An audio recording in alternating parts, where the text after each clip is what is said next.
Are you ready? You think you could tell us what to do? You think you could tell us what to wear? You think that you're better? Justin Herbert or Phillip Rivers? Oh man, I got the longevity. I got 24 seconds. Justin Herbert. Yep, that's it. That's it.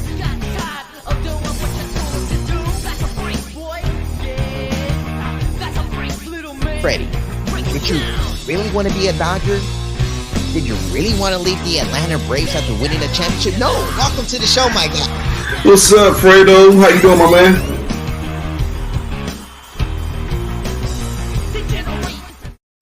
Ladies and gentlemen, welcome here to Monday Night Fredo here at the Infinity Studios in Los Angeles. It is a pleasure to have you guys here back because we know last week it was a great show. But we have one person missing in our show, and that person is here live in studio with us here today. We got the one and only, the great Arash Markazi. He's here live in studio. We're going to sit down one-on-one and talk about everything from life to sports and what's going on with the Chargers and the Rams, the Lakers and the Clippers. There's just so much stuff going on here in Los Angeles. But of course, we want to just go ahead and give a special shout out to Get Lace. Make sure everyone goes to getlaces.com and use that promo code Fredo and get 25% off. I mean, if you got shoes and you ain't got these laces, I don't know what you're doing. So make sure you go to getlaces.com, use that promo code Fredo, Fredo, plain and simple, and get 25% off. All right, guys. So real quick, just want to let you guys know the Drew League. There was an amazing weekend at the Drew League. There was a lot of upsets, but let's go ahead and stay tuned for this upcoming week and make sure everyone, if you want to go ahead and check out these amazing stars over at the Drew League, go to El Camino College this Saturday afternoon. You're going to have two great games. It's the Final Four. And we got the championship game Sunday afternoon. This is going to be incredible for everyone that's been following me on Instagram and Twitter. Make sure you guys continue to follow for all the exclusive coverage at my Instagram and Twitter at Fredo Cervantes. All right, guys, make sure you guys check it out because it'll be a great weekend. Of course, you guys saw me this past week as well. I was at SoFi Stadium, Chargers, Rams, first game of the preseason. I mean, I kind of got lost in the middle of the game. I was like, wait, this game was so competitive. It was kind of evened out. The way the game ended with the interception, I was like, wow, this didn't even seem like a preseason game because all the fans were cheering, booing, and everything. I just don't know why there were any Raider fans in there because I saw multiple Raider fans inside the arena. I'm like, what the hell are you guys doing here?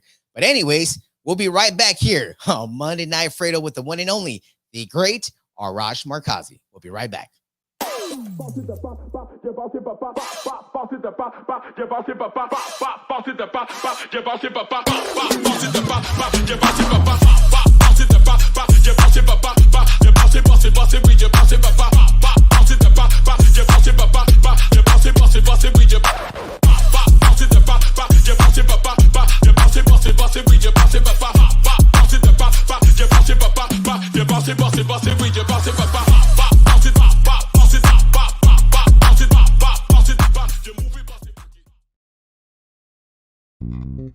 United One Protection Services. With over 30 years of experience, United One Protection Services has more expertise and knowledge than the other security companies combined. Residential, commercial, municipal, or institutional, United One Protection Services does more than just security.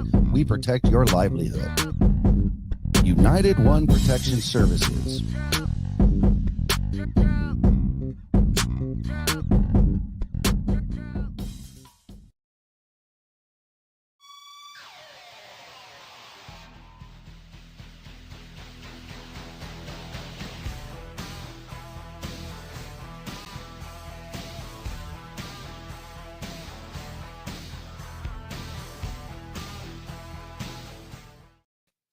And we're live here on Monday Night Fredo. Thank you guys all for tuning in. It's going to be a great show. I'm so excited. I mean, I told you guys this a few weeks ago. I mean, this man here, I looked up to him. I've seen all his work for years and years. And now he finally gets the opportunity to sit down with me here at the Infinity Studios one-on-one. We got the one and only, the great Arash Markazi. How you doing, Arash? I'm good. Thanks for having me. This actually worked out perfectly because now I get to see your beautiful studio. Yes. It would have been weird to kind of like call in. So, I mean, last week was a pretty cool event, Clayton Kershaw's ping pong tournament. It is my favorite event of the year because you could drink like right on the field at Dodger Stadium. Wow, that must be great. So listen, there was a good excuse, but at the end of the day, it worked out perfectly because I'm right here with you. Yes, and I appreciate you for even coming down here, making it out for us, man. Yes, it's a beautiful studio. So everyone, make sure you guys check it out. Infinity Studios. You guys saw the promo during the commercial. Any questions, call that number and they'll help you out. But Arash, again, thank you for stopping by. So let's go ahead and get down and dirty with the stuff. Real quick, let the people know, the people that are out there watching right now, where you come from and a little bit about your upcoming. So I grew up in Los Angeles. I grew up a massive sports fan. My dad was a big sports fan. And, when you're younger, you don't know about genetics, or I didn't. So I thought I was going to be 6'9" point guard like Magic Johnson, the Lakers. You realize like my dad's 5'3", my mom's like 4'11" or whatever. So I wasn't going to be tall. I loved sports though, and I wanted to get involved in some way, shape, or form. So I began to write. I began to talk about it. At that point in time, though, like there was only so many ways for you to do what you love to do. So I strung high school football games. I kept stats on the field, got jobs on the side, did things in just a dream journey. I grew up because of the Showtime Lakers. And when I was in college, luckily enough, I got to work for Slam magazine. That was like my favorite magazine. Right. I didn't know Slam was kind of like, 6 people basically did that magazine out of New York. So when they had this college kid kind of saying, hey, like, I love Slam, like, is there some way I can help out? They're like, yeah. So like they legit credentialed me to cover games like when I'm in college. Wow. Kobe Shaq years, right? Oh no. So it was really like a dream come true. And I always tell kids now, I mean, like, if there's someone that you look up to, if there's someone that you like, just contact them. I mean, worst thing that can happen is they don't contact you back or you don't. But at the very least, maybe they give you some advice, you grab lunch, a cup of coffee. For me, it worked out splendidly. It worked out amazingly. Where Slam's like, listen, we're in New York. We're not in Los Angeles. You look like you know what you're doing. You're going to USC. You're a journalism student. So like while I was at USC, I was covering games. It was incredible. Wow. And was USC your go-to school that you decided to? I went to the Kronk High School of Journalism at Arizona State University. The big thing for me was I wanted to leave home. When you're a kid, I mean, I kind of wanted to do my own thing.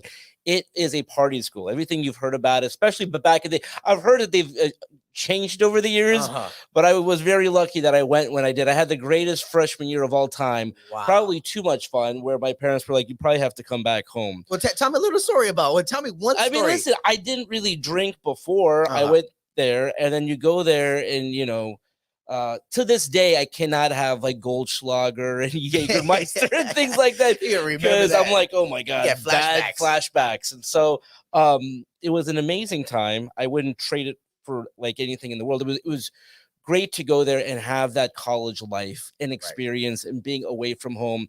So I would have loved to have stayed there. What it was, I just wasn't as productive as I probably should have been. So my parents told me you have to come back. And so I applied to USC and CSUN. And by the way, I always tell people, I'm like, CSUN has an amazing journalism school. I would hope that I had the same career regardless. But I went to USC. The perfect thing for me was when I transferred. I swear my first day on campus was Pete Carroll's first day on campus. No way. So my first assignment for the Daily Trojan was Pete Carroll's first press conference. And at that point, we're like, I mean, this may or may not work out. Like he's never coached in college before. He's never been a head coach in college before. But I loved like he wanted to succeed. And I didn't know how it was going to work out. They go 6-6 his first year. Year 2, though, as you know, like they take off Matt Leinart and Reggie Bush. And so really blessed to be there at that point in time. Wow, no, that was an incredible time for football because at that time there was no LA football no pro football team. And really for a long time. I mean, we lose the 2 teams in 95. So really, since I was, in high school, college, my entire college career, no pro football. And it really kind of bugged me because I mean, people kind of said, oh, they don't care about football. I'm like, there's 100,000 fans at the Coliseum. Like, if you put a good product on the field, people will Come show on. up. It's ridiculous that they kind of knocked us for that. At the end of the day, I respect people in Los Angeles saying, listen, we're not going to pay for a stadium. So thankfully it all worked out. Stan Kroenke came back, $5 billion SoFi Stadium. It looks fantastic. And the cool thing is for you and the younger generation, the big events are beginning to come back. Because I remember when I was younger, they had the Super Bowl and the Olympics and the World Cup. And so for all those years, we didn't have those events. Now they're here again. Yeah, so it's incredible. The Olympics a few years, Yeah. you got a couple. We just had the Super Bowl. So much You fun. were there. We're gonna get a little bit into that Yeah. a little later, but let's talk a little bit about your early years. How you became a basketball fan, a sports fan. Yeah. Loving Magic Johnson and the Showtime Lakers. How, like, as a kid, who put that basketball in your hand, or who put the Lakers on TV for You know, it was my dad. My dad is just such a sports nut. He watches every sporting event. It doesn't really matter what it is. If it's late night and there's a soccer match or softball game, I mean, he's going to watch it. But the Lakers, the Showtime Lakers, was such a fun team to watch. I mean, that fast break, fast-paced style. And so I just fell in love with it, and just their uniforms and their personalities, and really blessed to grow up in Los Angeles during that time period when I was a kid. You had the Dodgers were successful, the Lakers as well. But there was something about the Showtime Lakers. It was Pat Riley in the suits. It was Magic. It was Kareem. It was James Worthy.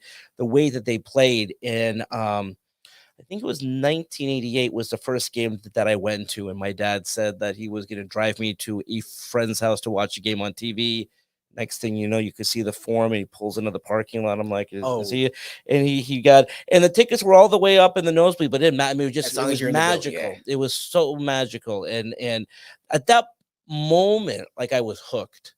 And I didn't know, in what capacity, like, I was going to be involved in sports. I mean, at that point in time, like, I still thought I was going to grow up tall and be a player, but I just knew that this is what I want to do, and this is what I love, and to this day I don't lose that. Right, when I go to SoFi, when I go to these games, there's something about being there. And I still say this, as much as I love SoFi, that press box, you don't really feel the crowd. No. So during the conference championship game, during those big events, I'll walk out and I'll just be amongst the fans, because I kind of need to feel that. I need to hear that.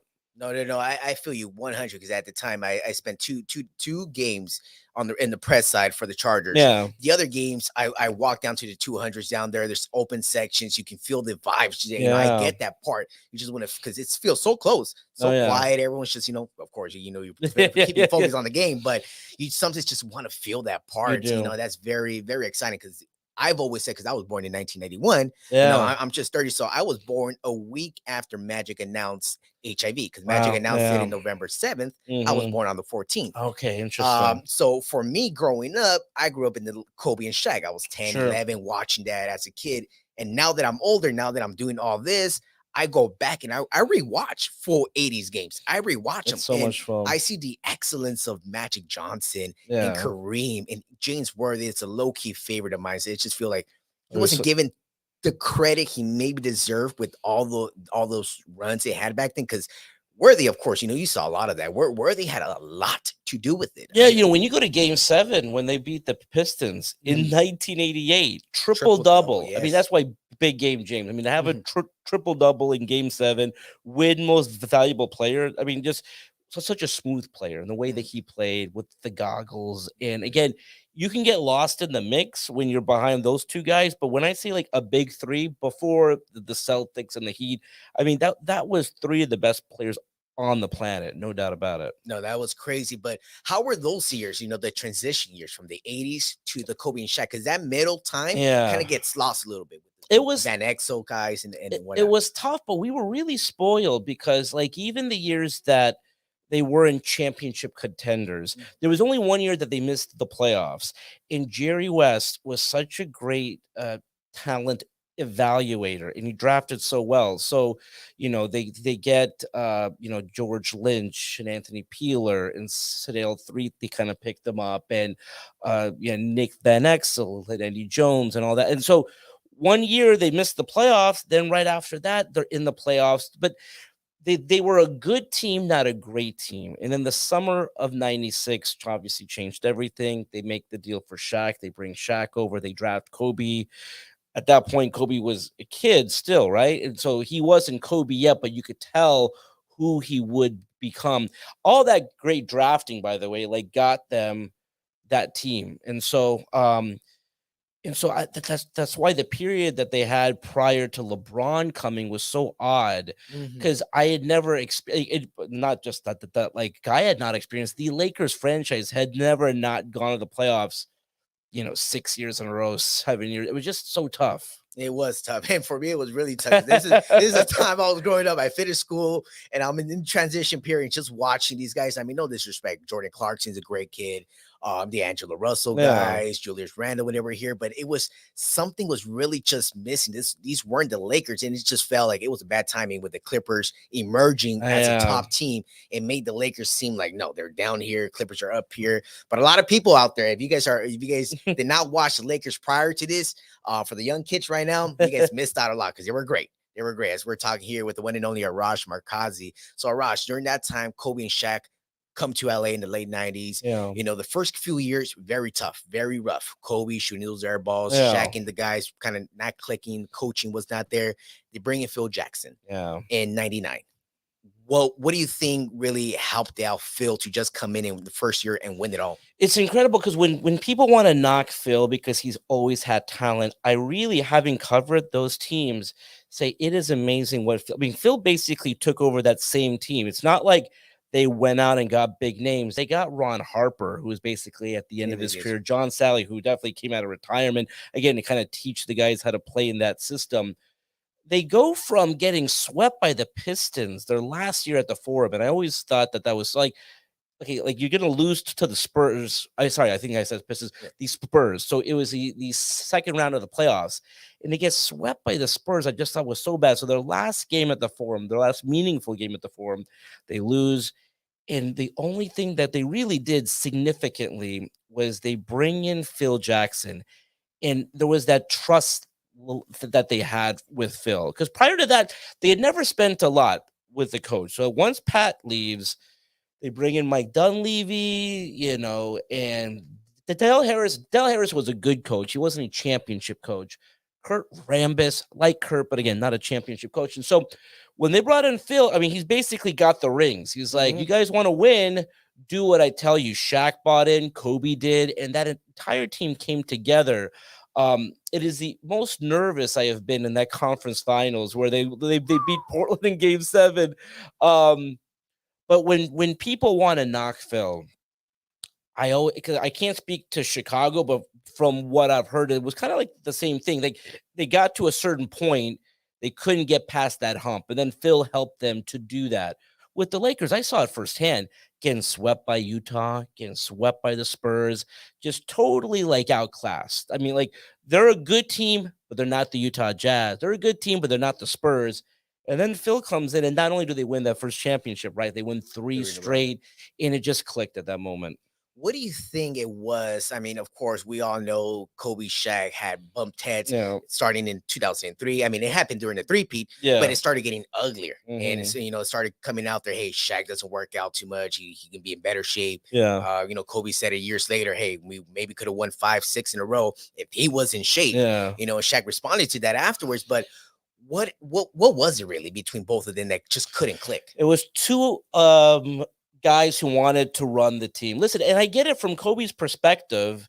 Shaq was so dominant. When you talk about looking at old film, look at what Shaq did in those playoff runs. I mean, we've never seen a guy that dominant, especially right now where it's all about like, the outside shot and Steph Curry and 3-pointers and the Splash Brothers. The dominance Shaq had down low back in those days, it was just crazy. So Kobe at that point was, in my view, the second best player in the league. I mean, it was such a rare time where they had the top 2 players, in my view, in the league. I get it from Kobe's perspective. Like in his mind, it was like, so if I continue down this path, like I'm just going to be Scottie Pippen. I'm not going to be viewed as the guy. And I can tell it got to him where he couldn't be the guy. And he was such a perfectionist that when Shaq would show up like out of shape, miss games, it would really say like, what the heck, man? Like, I mean, and again, Shaq's Shaq knew it was all about the postseason. It was all about the playoffs. So he didn't care about training camp. He didn't care about the beginning of the season. And there was a lot of times during the season where Kobe had to put the team like on his back. And I think he got tired of that. But I will contend here. This is my hot take. That partnership had it just could go so long. When you look at when he went to the Heat, he was finally motivated, lost his weight. They only won one championship with the Heat. I mean, Shaq wasn't going to be Shaq for 6 more years. The trade for Pau enabled Kobe to kind of experience that run where he goes to 3 straight finals, wins 2 straight. I think he probably would have done that. If Shaq and him had stayed together, they may have gone to 3 more finals and won 2. I don't agree with this idea that Shaq was going to be Shaq for 5 more years. I mean, he's a human being. He didn't want to work as hard anymore, and that's his, that really upset Kobe, though. No, yeah, I mean, he said it multiple times on the interviews. I mean, he should have, because, like you said, arguably they were the number 1 and 2 best players. Yeah. So it kind of really does suck in the way, like you mentioned. Hey, maybe Shaq could have taken a step back, and let Kobe be riding the bus now. And that's maybe my take right now on the LeBron and AD situation. I feel that, hey, LeBron got to take a step back. LeBron wants to, by the way. I hope it's AD's job to take that mantle. I think LeBron wants to do that. I don't know. Well, first of all, like AD has to be healthy at the end of the day. So, but I think LeBron is more than willing to say, "Hey, here's my number." I think he was going to give him 23. He was going to say, like, "You're the captain. We're going to run through you." He wants to do that. I don't know if like AD wants it, and if he does want it, he still has to be healthy. Right. And hopefully they figure some out. Yeah, because that's one thing that I kind of want to get into right now. We, like you mentioned earlier, they went through a tough stretch a few years ago, through that 2013 through like 2018 until LeBron got here. Those 5-6 years were very awful, very, very bad. But it did help out get those draft picks, and then later on trade for the big piece in Anthony Davis. Of course, LeBron was a walkthrough. You kind of walked in here freely. Did you ever think LeBron was going to become a Laker at that time? I didn't, and I still remember to this day. I think it was like the July 4th weekend or something. I get the text like he's going to come to Los Angeles, and I'm like, oh my god, this was always like a dream, because here's like, it was just so bad for so long, and I knew with LeBron what he meant. LeBron meant the Lakers were going to get back to the finals. LeBron meant that he was going to bring help because of the Clutch Sports connection and all that. And so I knew the moment that happened. And by the way, it was a really good young team. And for the people out there who say like, "Oh, was that a good trade?" They won a championship, and that's for you, Money Mike. Oh my god, it really upsets me because they played about 67 games. They played enough of the season. They were the best team in the league. The last weekend of the season, they beat the Clippers, they beat the Bucks. They were the best team in the league. So this idea that spending 100 days in Florida didn't help them. And by the way, it didn't help them. It didn't help anybody. I feel bad for LeBron and that team, because I believe that was a championship team. And I believe at the end of the day, they were robbed of their moment, of their parade, of their rally, of winning at home or something like that. So because people forget about it or they knock it. Like, they didn't play half a season. They played basically the entire season. And instead of getting home court advantage, which would have really helped them, they would have loved that, they had to play all the games in Florida. Yes, it was in front of no fans, but those were high-level basketball games. I mean, you talk to the players who played those games. I mean, that was tough. And so I just feel bad.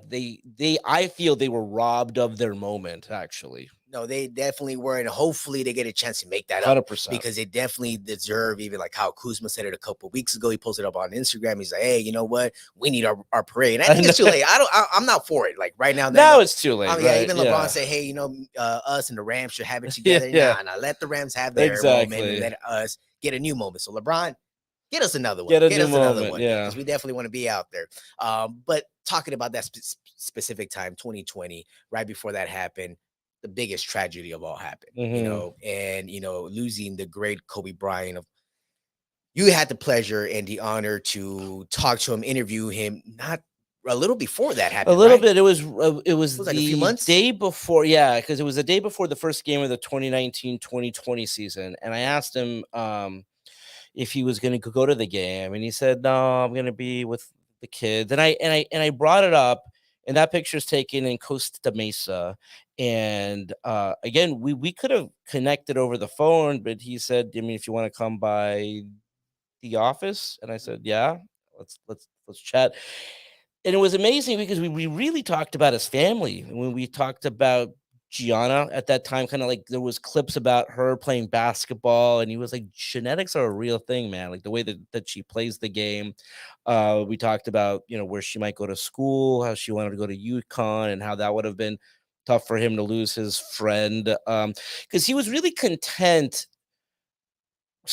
not being involved in the game. He had done whatever he could in the game. So he was never going to be a GM or a coach or a president or whatever. He had kind of transitioned his life into his production company and things like that. But Gianna's passion for the game brought him back. So then he came to more games. But at the end of the day, he said, I just want to be with my kids. I played 20 years. I miss those moments. I miss those moments of being with them. So I want to be home. Because I said, why don't you go to more games? And that was his, it was like, it's a long drive. It's a long flight, whatever. Like, I don't want to miss those moments with my kids. And so I found out about Kobe when I landed in Miami for the Super Bowl. It was the Chiefs San Francisco Super Bowl, and my phone just like blew up. And it was all at that point it had been confirmed, and it didn't seem real. And when I heard where it was, I knew where he was going, and I knew who was probably in the plane with him. And I was just like, I totally, I called the office and I said, can I get on the first flight back home? And they're like, no, and I got it. They were like, "No, we have it covered. You're there to do your job." But it was, I mean, I was totally out of it that week. It was just tough to even focus. It didn't seem real at the time, and there's still times even today it doesn't seem real. No, it doesn't because the crazy part about it, I was actually in Woodland Hills the Yeah, moment it happened, which right next door, 5 minutes away from yeah, where it happened, and I was in a building, second floor building. The moment I started looking on Twitter and I saw someone from Colorado, an ABC in Colorado, someone out there in Colorado posted it, and I was like, no, this can't be true. Everyone around my office was like, hey, boom, boom, boom, this just happened. I'm like, later on, you see TMZ confirm it, and you just realize and see what that moment what just happened is like it cannot be true. It just hmm, cannot be true. You step outside, you see the weather at the moment, and it's like foggy. yeah, And apparently, later on they say, hey, they told him, they warned him that it's maybe not like a good time to fly. yeah. And he's done this so many times. Oh He yeah, done it to the Laker games. Of course, arriving at the Marriott all the time, just devastating to see. The moment I heard that, I got on the freeway down the 405, shedding some tears, listening to the radio and going down the 405 to Staples. oh my god, Got yeah. there right at like 11 o'clock in the morning and seeing everyone that just got together at LA Live. It was very tough. I spent the moment I got there, like at 11 o'clock, 12 noon, I didn't leave till like midnight. Wow, A lot of people were there I know KCP was down there. Quinn yeah, Cook was down there yeah, too. There was a lot of guys down there. It was just a bad moment, but for yourself, like you were with him very closely, and I got a chance to listen to that interview, and yeah. hearing him talk about Gigi, and then you guys having that laughter, that conversation. What do you remember the most? Like, what's like a story that just every time you think about Kobe, like what comes to your mind? Like, It really was about that last conversation not being so much about the game. I mean, we really talked about what he wants to do post career, what he wants to do in terms of, helping out, grow the game and being there for Gianna. And I think that's the fact that both of them were together was not surprising because they were like really attached at the hip during her time playing. And, yeah, I mean, I just remember just being thankful that I was there, and I had never, I covered him for close to 20 years. I mean, like almost his entire career. And I remember when I went to see him, I asked his, I forgot if she was a secretary, but I said, "Can you take a couple of pictures?" You know, the only reason I said that was like, I you're not supposed to take pictures or whatever, like as in your a job, but it was one of those like, he's retired. I don't know, and when I say I don't know when I'm gonna see him again, like I'm not covering him on the regular. Right. So like I don't know when I'm gonna see him again. And again, I felt this connection with him. Again, the reason I think so many people felt connected to Kobe is you've known him since high school. Maybe not personally, of course, but like again, you've heard about him since high school, going to prom and being drafted, and his parents have to be there to kind of like see him sign the contract. It's like so you feel this connection with this kid really at the time growing up to be this grown man with a husband. I mean, he's a husband, a father. So, I mean, that was the most amazing thing as well. I mean, the people who weren't Laker fans, weren't basketball fans, weren't sports fans, and the way that it affected them, the way that it hit them. But that was like the thing for me. I was like, listen, like I've known this guy for 20 years. I don't have a picture with him. So she took a couple of pictures of me talking to him. And then at the end, he's like, let's take a picture together. And I'm like, I really appreciated that. And I never posted that one. And then when he passed, I was really thankful that we got that moment. Because, when you cover someone, like you learn a lot from them and just how hard he worked.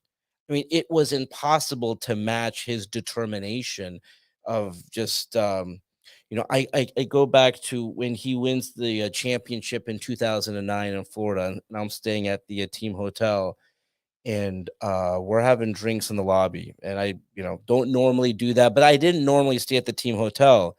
He's having a Corona. I don't normally drink beer, but I'm having a Corona too. And it's like 2 o'clock in the morning, and they have a game the next day. And I'm like, okay, I'm probably should go to sleep. You should too. And he's like, all right. I couldn't sleep.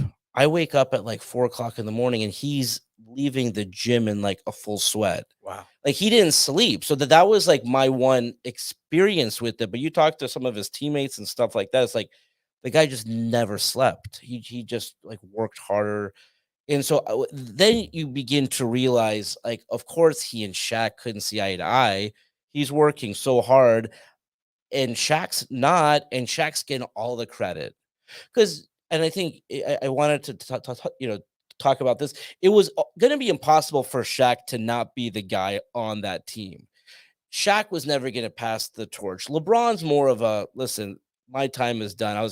Shaq is like Hell no. the way that he carried. Like he's going to be the captain, right? So, and so that's why it was just kind of like a weird summer where basically Phil was gone and out. I mean, I think Kobe effectively said, if Shaq and Phil are coming back, like, I'm not going to come back. And like, how crazy life would have been. Because I think he was really thinking about going to the Clippers, how that would have changed things. I mean, way. Yeah, I know. Oh, man. That would have been devastating. I know. But yeah, I mean, again, rest in peace to great Kobe Bryant. Truly, we miss him. It's about to be 3 years in a few months. It's going to be 3 years already. And one thing about it is, I was so much of a Kobe fan at the time in 2010. I have two amazing kids, Jaden and Dominic, but Jaden was born in 2010, right after Kobe won his 5th ring. Yeah. And I named him after him. So his middle name is Bryant. Cool. So from that day, I knew that, all right, this is Jaden Bryant Cervantes. Yeah. And now I know he's very proud of his name because, how crazy it is just to lose him. Yeah. And I know we just recently lost another great guy in the great Vince Scully. What were your last minute thoughts on Vince Scully? That was another one where I was talking to Vin, and it was about the 25th anniversary of the Kirk Gibson home run. Right. And Vin was so amazing where he made notes for our conversation. I'm like, I didn't think, thanks Vin for having time to chat with me. Right. But I asked the acclaimed photographer of the Dodgers, John Suhu. I said, John, I'll never ask you this again, but I'm going to talk to Vin pregame today. I need you to go up there to snap a couple pictures. and so it's just not, you appreciate that because again, there's so many cool moments in my career that I don't have captured. Like every now and again, I do appreciate where I could say, listen, I was so lucky to be in the same press box as Vin, got to talk to him from time to time. And again, so lucky to be in Los Angeles. We had Chick Hearn, Vince Scully, Bob Miller, so blessed. Wow. Yeah. Well, it's the same thing I'm gonna ask Mike right now. Hey, Mike, come snap a couple pictures right here. Yeah. This is a moment for me too, man. Because I mean, for you yourself, you know, you've been in the business, like you said, for so many years, especially in the LA Times, doing, you know, writing everything. I was that kid that in the early 2000s, there was no social media, there's no internet where Yeah. you couldn't really see the scores. My brother always like, hey, go get the newspaper, go across the street, get the newspaper, find out the score, see who did what, who's playing this weekend, and just read the storylines. And Yeah. that was me as a kid, always reading. And I was just a fanatic with sports. And you know, this moment right now is good because like I said, I looked up to you so many times that I'm like, I finally get a chance to speak to Arash here. Again, we got the great and the one and only Arash here in studio, but I don't want to keep you too much longer here, but I do want to touch a little bit on the football. Rams, Chargers, you know, this is a whole new world now. A lot of people say, hey, well, the Chargers are not an LA team. We get it. They weren't here in LA. They weren't even supposed to be here. A lot of people say, hey, it should have been the Los Angeles Raiders. Sure. They should have maybe came back, but I don't know what was really happening there that kind of made them not come down here. They ended up going to Vegas. Chargers, Rams, now here. Rams last year, they win it all. You were there. Super Bowl, SoFi Stadium. Now moving into this year, some Rams lost a few pieces, but the Chargers did something different. They loaded up on the defensive end. They got JC Jackson. They got Khalil Mack. They got a few pieces. What do you think can the Chargers do this season to maybe overcome and take the spotlight a little bit from the Rams? The sky's the limit, really, for the Chargers. I think on paper, probably the most talented team in the league.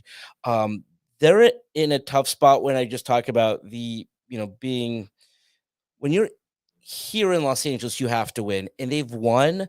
The problem is that the Rams have really they got the playbook for like what you got to do in Los Angeles. You know, when they get Von Miller, when they get Odell Beckham Jr., when they make the trade for a Matthew Stafford, win the Super Bowl, not only win the Super Bowl, to win it at SoFi, I think was such a big deal because the community really got to, you know, they got to go to the game, or they got to go to like all the events during the week. So the Chargers have to win. And I really believe like they have to win the Super Bowl to kind of become that team, and where it's like 1-1A, because right now it's the Rams.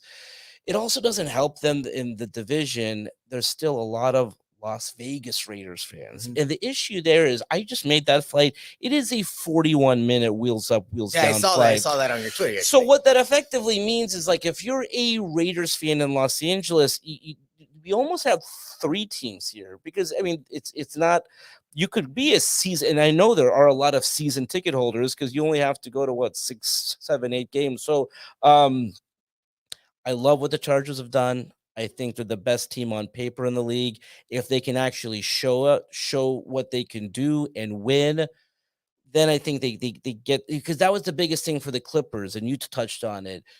When the Lakers were struggling, the Clippers were good, but they weren't great. And when I say that, like, they had to at least get to the conference finals. They had to make it to the finals. They didn't do that.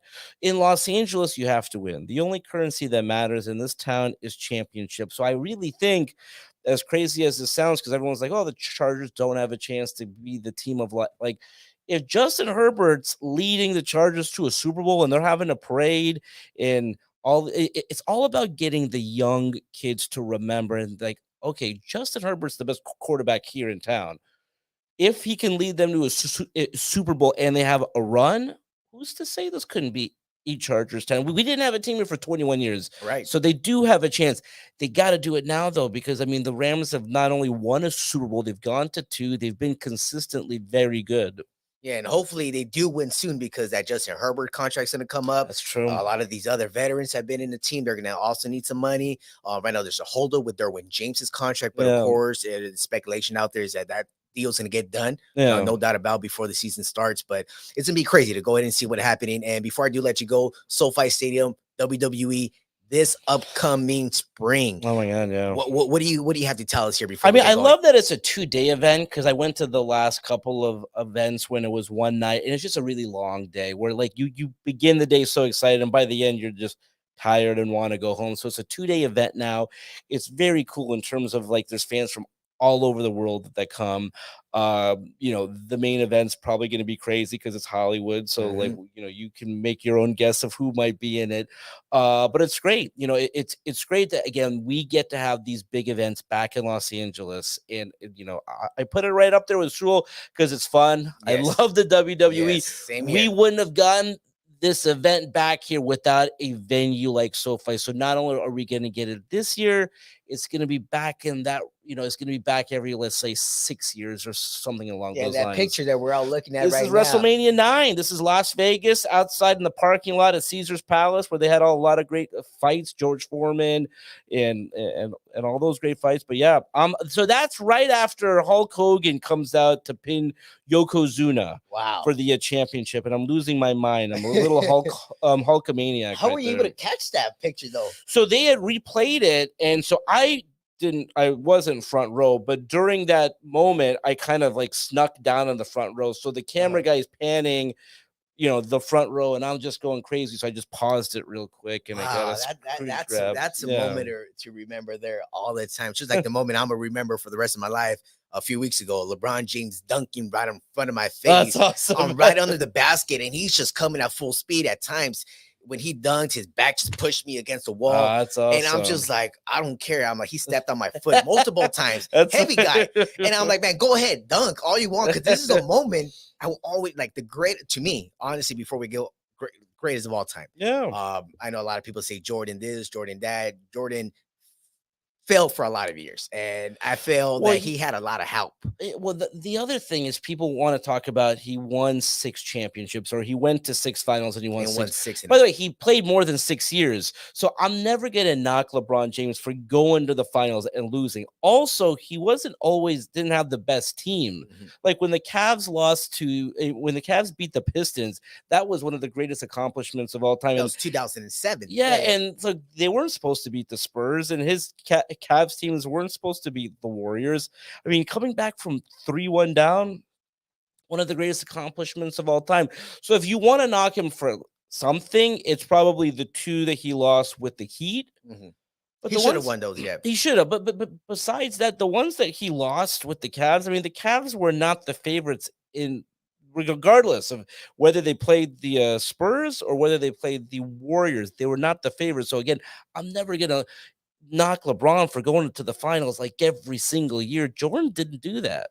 No, he didn't. So everyone out there watching, Jordan didn't do that. And LeBron went through a tough time. But right now, Arash, I mean, it's been a pleasure and an honor to have you on here on Monday Night Fredo for everyone to watch. But every time I have a guest on the show, I give them an easy Kobe quiz. It's a Kobe quiz, 24 seconds, 8 questions. All right. 8 questions. And just answer them the way you like. Okay. All right. So real quick, technology nowadays, I got to go ahead and pull up this phone. Now it seems like I can't find it. So crazy. So don't start the clock just yet. Don't start it yet, Jeff. You know what? Honestly, I can't even find it. I cannot find my 8 questions on here. It is terrible, but I will go ahead and free for all right now. There we go. And drop it down. So from what I remember, damn, I thought I had it right here. Nope. Give me 1 second. 1 second. Give me one. Nope. Can't find it. All right. I'm gonna improvise on these. All right. Tequila or vodka? Tequila. All right. Of course, pretty easy. Lakers or Clippers? Lakers. Rams or Chargers? You go with the Rams. All right. Michael Myers or Jason? Jason. Pizza or burgers? Burgers. Twitter or Instagram? Twitter. Los Angeles or Las Vegas? Los Angeles. All right. And I think this is question number 8. Pick one. This is the 2 duels. Kobe and Shaq, Magic or Kareem? Ooh, making you take a deep breath right here. This is what I wanted. Yeah, right. I'll go Magic and Kareem because that's my heyday. That's where I grew up. But listen, I got to cover Kobe and Shaq, so that's a tough one. And by the way, I'll do like I love Kobe Powell. Kobe Powell doesn't get talked about. That was like my favorite team to cover. So no, that was great too, because I was 16, 17. I was a lot older at that time. Yes, so I was you able remember. to just watch that Yeah. that moment. But Arash, again, man, it's a pleasure to have you on here. I hope Thank you. I would love to have you back in the future. Love that. Any big stories that happen, I would love to talk to you about them. Of course, everyone, go ahead and follow Arash Markazi on Instagram and Twitter. I believe it's right there on the screen. If we can get it up there, make sure you follow him. He's everywhere. He's always flying in and out. He's always at all the big events. So make sure you follow the one and only Arash Markazi. Arash, thank you again for stopping by. Thanks so much for having me. All right, guys. I'll be having you guys back here Monday Night Fredo every single Monday, 11 Eastern, 8 Pacific, here at the Infinity Studios in Los Angeles. I'll see you guys next week.